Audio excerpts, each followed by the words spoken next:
The longest-serving prime minister in Israel, Benjamin Netanyahu, looks like he's on his way out of office.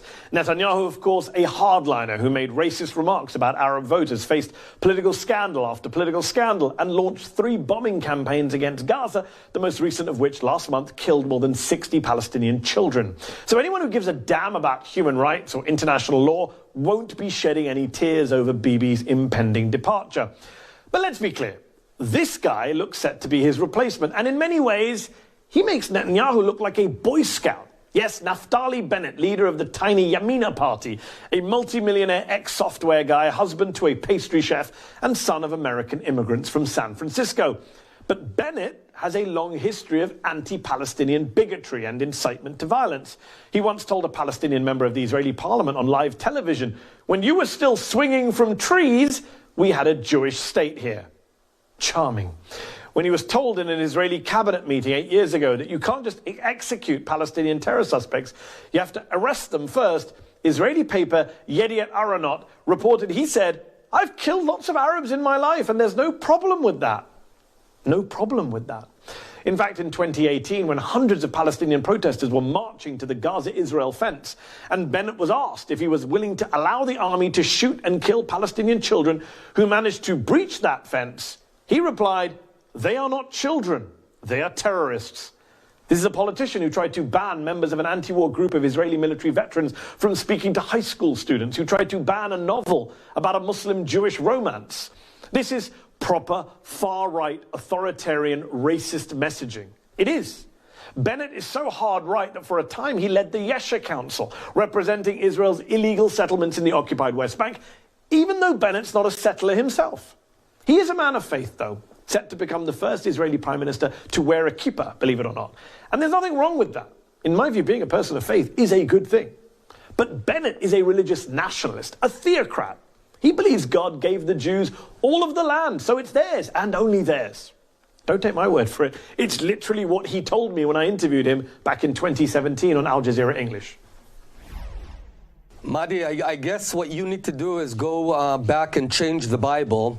You need to change the narrative of the Bible because it's all there. And I assume is Israel a theocracy? All Muslims, is Israel now a theocracy? and Is Jews, it a religious state? I assume.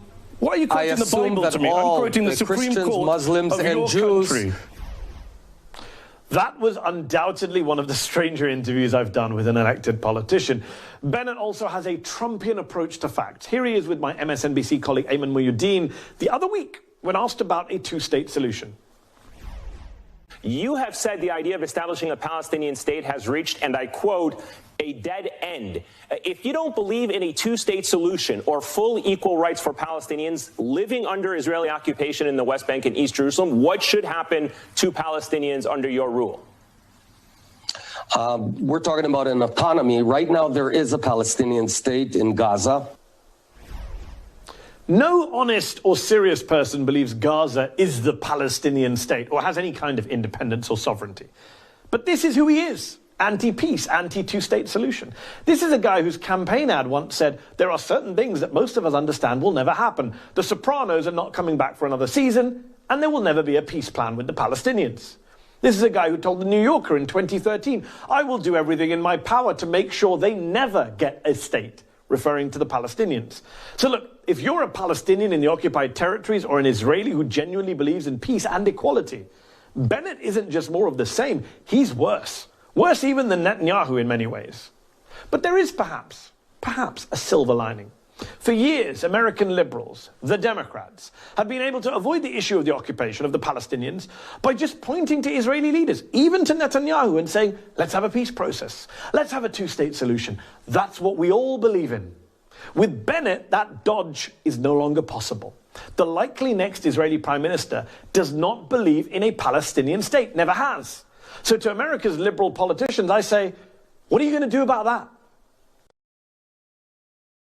Hi, I'm Mehdi Hasan. Thanks for checking out our channel on YouTube. You can see more of the Mehdi Hasan Show by clicking on any of the videos on this screen, and make sure you subscribe below to stay up to date on the day's biggest stories. Thank you for watching.